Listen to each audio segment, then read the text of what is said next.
Bursa Efek Indonesia ini baru saja akan menerapkan batasan ARB sebesar 15% ya pada pekan depan untuk semua fraksi harga saham. Nah, apa yang harus diwaspadai oleh investor? Karena kalau kita lihat kemarin ketika jamnya mundur, lalu juga ada ketentuan lain-lain yang baru dikeluarkan, ternyata itu tidak mendongkrak dari nilai transaksi yang ada di IHSG beberapa bulan awal. Kalau misalkan dengan adanya ARB ini seperti apa? Apakah bisa mendongkrak beberapa hal lainnya?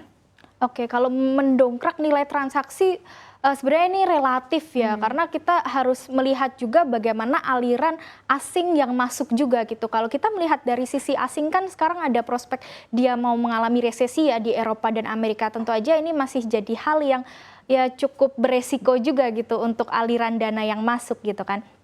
Kemudian tentang ARB 15% ini memang jadi hal yang ya cukup kita perhatikan gitu. Tapi sebenarnya ARB 15% ini kan bertahap ya. Kalau dulu ARB simetris itu sama-sama bisa turun sampai dengan 35% gitu. Ini sebelum COVID-19 ya. Jadi sebenarnya ini kembali ke normal gitu. Dan investor juga harus siap gitu ya untuk mengalami itu. Dan sebenarnya apa yang harus kita waspadai ya, kita harus mewaspadai pergerakan harga yang lebih volatile gitu. Karena penurunan harga ARB ini bisa lebih dari 7% gitu. Jadi kita harus siap-siap mengalami penurunan yang lebih dalam gitu ya. Nah, tapi apakah kita bisa mengantisipasi? Tentu saja bisa ya. Ya, kita harus cek dulu saham yang berfundamental baik lah, yang kita cari perusahaan yang sehat begitu, agar kita kalau mau hold saham ya kita akan lebih tenang gitu. Kemudian yang kedua ya, kita kalau misal jadi trader, kita harus disiplin sama trading plan kita. Misal kita menetapkan cut loss berdasarkan mathematical stop loss 5% atau 10%, atau kita berdasarkan technical di bawah support begitu, ya kita harus taat itu biar kita bisa meminimalisir resiko. Nah, kalau kita lihat begitu ya, tadi seperti Chef katakan, nilai transaksi masih cenderung sepi. Padahal jam perdagangan sudah kembali seperti normal sebelum pandemi. Di satu sisi juga sejumlah aturan-aturan sudah perlahan mulai dilonggarkan. Sebetulnya apa sih yang membuat risk appetite investor ini masih cenderung lesu sehingga nilai transaksi masih berada di rata-rata di bawah 10 triliun? Ya, di bawah 10 triliun. Kalau menilai dari itu sebenarnya tadi ya kembali ke asing lagi ya, dia kan masih cenderung hati-hati. Kemudian kalau kita melihat dari sisi ini di pasar gitu ya, ini masih ada banyak gitu, seperti di China gitu ya, yang pada dasarnya dia baru bangkit ekonomi ya, tapi ternyata juga belum ada peningkatan karena ekspornya mereka juga masih lemah gitu.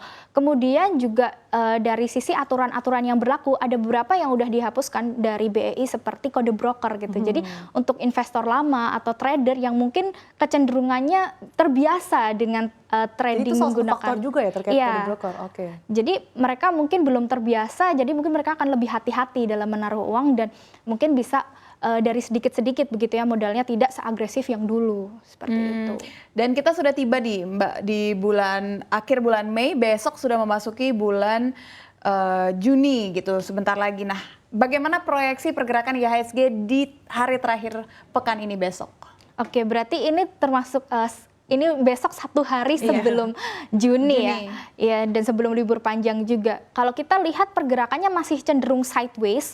Saya lihat secara teknikal itu support di 6.600 dengan resisten di 6.700. Jadi akan ada potensi dia ranging di harga rentang itu begitu ya.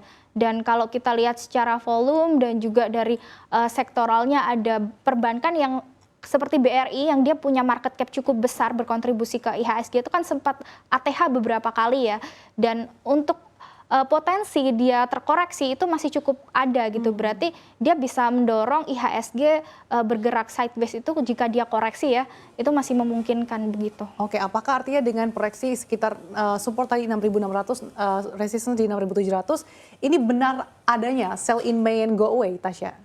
Sell in May and go away ini kita kalau melihat secara historikal memang ada ya, karena kecenderungan kan kalau selama beberapa tahun ini ya, setiap bulan Mei ke April Mei itu ada lebaran juga begitu ya. Orang biasanya kalau mau liburan mereka akan menarik uangnya, dan aliran uang itu bisa dari mana saja ya, karena uang itu pasti pergi kemana atau dari mana. Nah, ini dari mananya bisa dari pasar modal, mereka menarik uangnya ya untuk digunakan kebutuhan mereka seperti itu. Jadi ya ini cukup wajar aja seperti itu sih.